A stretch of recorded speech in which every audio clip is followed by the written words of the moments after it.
풍선 아저씨 행방불명 사건. 요거 한번 읽어볼게요. 이름 자체가 그러니까 뭔지 모르는데 재밌어 보이지 않습니까? 실존 인물입니다. 1992년 11월 23일에 풍선 아저씨란 별명으로 불리는 스즈키 요시카츠가 자신이 만든 박스에 풍선을 매달고 태평양 횡단을 도전하다가 11월 25일에 행방불명된 사건입니다. 풍선 아저씨의 일생 스즈키 요시카츠는 도쿄도에서 피아노 조율사 일가에서 태어나 음악대학 부속고교를 졸업하고 야마하의 계약사원으로 코가네이시에서 피아노 조율업을 했다. 그리고 84년 44세의 나이로 음악교재 판매 회사인 뮤직 앙상블을 개업하고 오케스트라와 피아노 소리를 녹음한 테이프 판매를 개시했다. 이외 여러 음악 사업을 펼쳤으나 잘 되지 않아서 빛에 쫓기던 그는 비닐 풍선 26개를 붙인 곤돌라를 만들어서 사람들의 이목을 끌고 곤돌라를 타고 미국에 건너가서 빚을 갚겠다라는 황당무계한 발상을 하기 시작했다. 요 곤돌라를 타서 미국에 건너가면 어떻게 빚을 갚을 수가 있는 거지? 낭만치 사랑이네. 스즈키의 판타지오는 89년 요코하마에서 열린 박람회에서 처음 세상의 모습을 드러냈지만 출품에 3천만 엔이 필요했고 3억 아냐? 3억이 필요했고 기껏 출품에 성공했는데 회장 내 전시 위치도 영 좋지 않은 데다 박람회 자체도 흥하지 않자 폭발하는 스즈키는 박람회 마스코트인 부르아짱 인형 옷을 입고 높이 30m의 탑에 올라가서 단체 버스 주차장을 개방해라 라는 현수막을 걸고 7시간이나 서서 항의를 하다가 출동한 경찰에 체포되었다. 경찰서에서 풀려난 후에도 그는 헬륨 풍선의 부력으로 10m에서 20m 지상으로 떠오를 수 있다는 공중 산책이라는 곤돌라를 박람회장에 자비로 설치했다. 한편 뮤직 앙상블은 90년 5억엔 가량의 채무를 안고 최종적으로 도산했다. 채무 미쳤다. 50억 아니야 50억. 그리고 90년대 생각하면 이게 더 올랐을 거 아니에요. 솔직히 멋있다. 멋있나? 하나도 안 멋있는데? 타마가와 하천에서의 소동. 요즘 유행하는 옷이죠? 이런 거. 자신의 회사가 파산했음에도 그는 본격적으로 모험을 계획하기 시작했다. 풍선 아저씨는 92년 4월 17일에 경찰들의 제지에도 아랑곳하지 않고 도쿄도 오타구 타마가와 강에서 쿠주쿠리 해안을 향해 위자의 5m 크기의 풍선과 2.5m 크기의 풍선을 각각 2개씩 동여매고 오후 12시 45분경 날아올랐다. 이거 업인데요? 이게 업이다. 이게 일본판 업인데? 뭐야? 자, 이때 15kg의 모래주머니 2개가 떨어져 나가며 고도가 급상승하는 바람에 예정된 고도 400m를 넘긴 5600m 고도에 도달하자? 롯데타워 10배 이상 올라간 거네. 당황한 풍선 아저씨는 라이터로 5m 풍선 끈을 찢어서 끊어내 겨우 고도를 하강시켰고 오후 1시 40분 출발 지점에서 24km 떨어진 도쿄도 오타구의 민가 지붕에 불시착했다. 천재인데요? 똑똑하다. 이때 풍선 아저씨 자신은 왼손에 상처만 입은 반면 민가는 지붕이 무너지고 TV 안테나가 꺾이는 해를 입었음에도 피해 민가의 손해배상은커녕 별다른 사과의 말이나 행동도 없이 오히려 이 도전이 성공하면 다음엔 하와이를 향하는 모험을 계획할 예정이었다고 인터뷰했다. 이게 채무가 그러니까 빚이 엄청 많으니까 별 미친 짓을 다 하는 것 같아요. 좀 멋있다기보다는 좀 객기가 너무 큰 것 같은데. 풍선 아저씨라는 별명은 이 사건을 보도하던 미디어에서 붙인 것으로 타마가와에서의 실패를 본 많은 미디어들이 거리를 두게 되어서 판타지오가 출항했을 때 찾아온 언론은 후지 테레비뿐이었다고 했다. 이런 거 언론 막 기자 가가지고 뭐 취재하고 하면 부추기는 것 같잖아. 너무 부추기는 것 같으니까 나 같아도 안 가는 게 맞긴 한데 저 같으면 갈 것 같아요. 재밌으니까. 풍선 아저씨, 괴담 아저씨. 아저씨 아닙니다. 20대입니다. 자, 판타지호 사건. 반년이 지난 92년 스즈키의 전화에 불려나온 도시자 대학 교수 미와 시게오와 학생 7명, 아사히 신문의 통신국장, 전날부터 밀착 취재해온 후지 테레비 와이드쇼 굿모닝 나이스데이 취재진, 그리고 스즈키의 지지자들이 비와 호 호반에 모인 가운데 풍선 아저씨는 헬륨 풍선 여러 개를 단 판타지호의 시험 비행을 시작했다. 이게 판타지호인가 봐요. 와, 이거 뭐 타려면 적어도 낙하산은 있어야 되지 않나? 그리고 고도 저렇게 높이 올라가면 숨도 좀 안 쉬어질 것 같은데. 원래 이날의 명목은 단순한 시험 비행이었으며 판타지호가 120m까지 상승하고 난 다음 일단 지상에는 착륙하였지만 갑자기 4시 20분경 스즈키는 다녀오겠습니다 라고 말하면서 주위에 재질을 뿌리친 채 습용 로프를 풀고 비와호 호수에서 미국 네바다주 샌드 마운틴을 향해 출발했다. 어디로 가는 건지? 라고 묻는 위아 교수의 말에 그는 미국이에요. 아메리카 데스 라는 대답을 남겼다. 낭만 미쳤다. 그는 주위 사람들에게 제트기류를 타면 40시간 내에 미국에 도착할 거라고 생각한다는 말을 했었다. 낭만 뒤진다 진짜. 다음날 아침 6시에 풍선 아저씨는 가족들에게 휴대전화로 아침 해가 아름다워요 라는 연락을 보냈다. 자, 가족들 걱정 애지게 해야겠다. SOS 신호 발견되었을 때 뉴스 화면. 하지만 그날 자정부터 판타지호로부터 SNS 신호를 받았고 해상 보안청에 수색기가 출동했다. 판타지호는 25일 8시 30분에 미야기현 긴카산 섬 동쪽 약 800km 해상에서 발견되었고 수색 헬기를 본 스즈키는 헬기를 향해 앉아있는 자세로 손을 흔들면서 SOS 신호를 중지했다. 왜 중지를 해? 당시 판타지호의 고도는 평균 2500m로서 높았을 때는 4000m 상공까지 도달했다고 하며 시속 70km의 속도로 비행하고 있었다고 한다.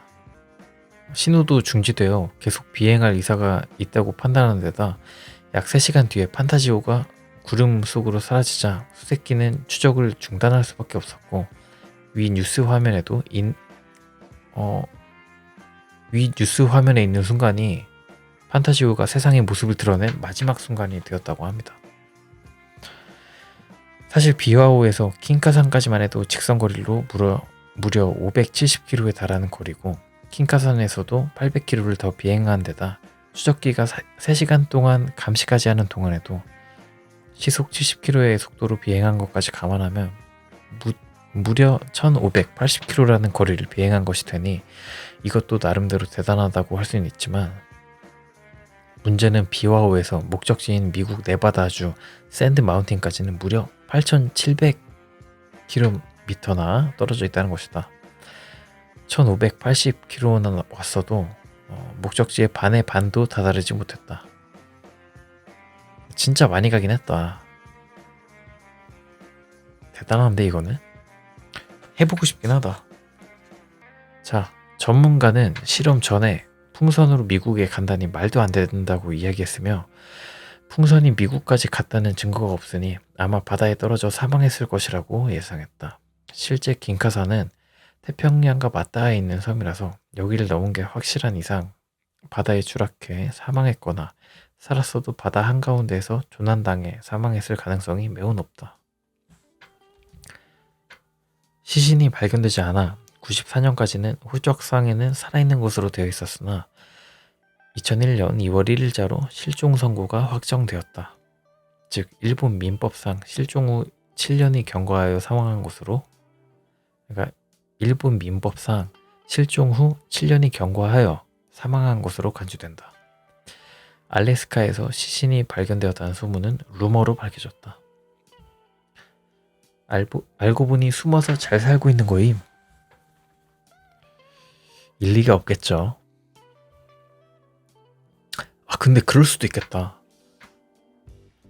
이분이 빚이 엄청 많잖아요. 빚이 레전드니까 뭐 무인도 같은데 가가지고 살기 시작했으면 일본으로 다시 갈 생각을 못 할지도, 숨어서 잘 살고 있을지도. 네, 아니겠죠. 죽었겠죠. 풍선 오지상 설계 미쳤다. 이걸 설계? 그게 설계라면 처음부터 막 정신 나간 척하고 이런 게 다 설계였다고? 판타지오에 대한 이야기. 직경 6m의 메인 비닐 풍선 4개. 본래 설계상으로는 6개였으나 4개로 줄였다. 6개면 좀 많이 꼬이겠다. 비닐 풍선 4개, 직경 3m의 풍선 20개를 장비했다. 와, 풍선 20개로 그때그때 조정하나 보다. 바늘로 찔러가지고 내리고. 너무 높은데 싶으면 하나씩. 곤돌라의 외형은 약 2m가량, 깊이는 약 1m이며 해상에 착수할 때를 대비해 부력이 높은 전나무를 사용하여 만들었다. 곤돌라의 제작은 전나무 장인에게 위례했지만 곤돌라 전문은 아니었고, 비닐 풍선을 제작한 회사에서는 비닐 풍선은 애초에 사람을 태울 수 없고 풍선이 영하 수십 도에 달하는 고도에 견딜 만하다는 보증도 없음을 미리 스즈키에게 얘기했다. 심지어 출발 전에 일부 풍선은 찢어져서 스즈키가 긴급하게 테이프로 땜질을 했다고 한다. 마지막으로 발견되었을 때에도 이미 메인 풍선 4개 중 2개만 남아있는 상태였다. 게다가 알려지는 상식대로 기압은 고도가 높아질수록 떨어지기 때문에 그저 풍선이 이제 커져가지고, 안에 부피가 커져가지고 터지게 되겠죠. 보통의 풍선으로는 애초에 가능할 리 없는 도전이었다. 스즈키는 풍선 가스가 빠지면 부력이 떨어지기 때문에 비행시 기체의 부력을 안정시키기 위해 추를 준비했지만 부력 부족으로 비와호에서 출발할 때 준비한 200개를 전부 내렸다. 아니, 좀 준비 좀 더 하고 가지. 너무 좀 아쉽게 갔는데.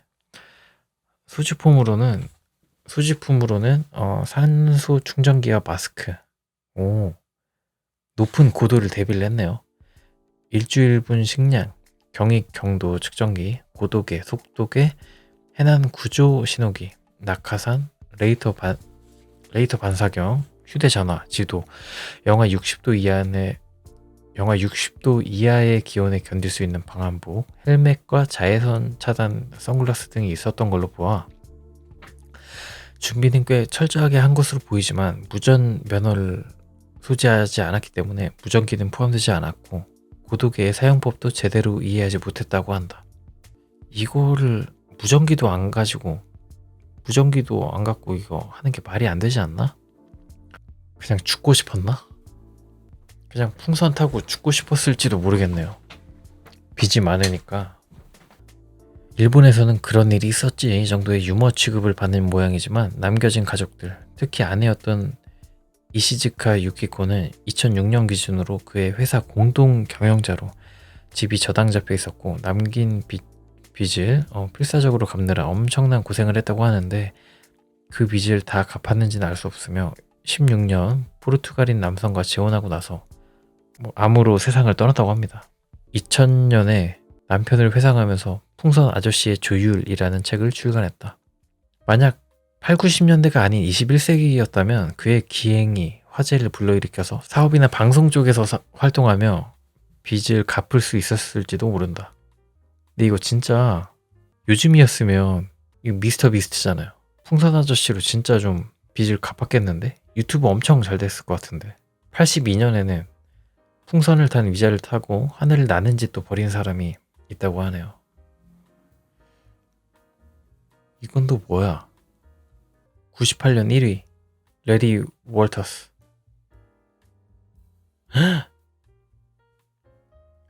로스앤젤레스에 살던 이 남성은 평소에 비행기가 아닌 다른 방법으로 하늘로 날고 싶어 했고 82년에 꿈을 이루려 했다. 그는 아주 안락한 피크닉 의자에다가 직경 1m 크기의 헬륨 풍선 45개를 매달고 샌드위치와 캔맥주, 권총을 들고서 소파에다 자기 몸을 묶었다. 그가 신호를 하자 친구들은 피크닉 의자를 땅에다 메어 놓은 줄을 풀어주었다. 그러나 피크닉 의자는 그의 희망과는 달리 지상 30m에 머무르지 않고 계속 상승하여 5,000m 고도까지 올라갔고, 야, 이게 5,000m까지 간다고? 겁에 질려 몸이 굳은 월터스는 당초 계획과 달리 권총으로 풍선에 총알을 쏘지도 못했다. 야, 이거 진짜 여러분 같으면 이거 쏠 수 있을 것 같아요? 올라갈 때? 쏴야지. 쏴야 안 올라가잖아. 근데 너무 무서워서 못 쏠 수도 있겠다. 근데 너무 무서울 거면 이걸 왜 하냐고. 아무튼 그래서 그는 로스앤젤레스 공항 레이더가 포착할 때까지 꽤나 오래 세찬 바람을 맞으며 구름 사이에서 떠돌아다녔다. 마침내 용기를 내어 풍선 몇 개를 터뜨리다가 하도 몸이 굳어 권총을 놓쳤지만 지상에 부상 없이 서서히 겨우 내려왔는데, 하필 터진 풍선의 줄들이 고압선에 걸린 통에 롱비치 전역에 20분간 정전 사태를 불렀다. 착륙하자마자 그를 체포한 경찰이 왜 그런 짓을 했냐고 묻자 그는 이렇게 답했다. 하루 종일 아무것도 안 하고 앉아있을 수는 없지 않소. 뭐야 이게? 뭔 대답이야? 물론 미국 연방항공청은 결코 그 사건을 재미있게 보지 않았고, 이 가상한 노력으로서 레리는 1,500달러의 벌금을 물고 텍사스 댈러스의 또라이 클럽에서 상을 받았다. 받을만하네요. 알루미늄 피크닉 의자를 그의 팬인 동네 아이들에게 선심 쓰듯 준 뒤에 트럭 운전을 그만두었고, 이따금씩 강연 요청이 왔는데 아주 기뻐하며 집을 나서 자기계발 주제로 강연하기도 했다. 뭐 했다고 강연을 해? 이게 한예종 영상원 영화과 2차 실기시험의 주제로도 나왔대요. 낭만 뒤지긴 하니까. 아무튼 요 풍선 아저씨 행방불명 사건 잘 읽었습니다. 하늘을 날고 싶었던 한 남자의 유쾌한 반란이네요. 재밌게 봤습니다.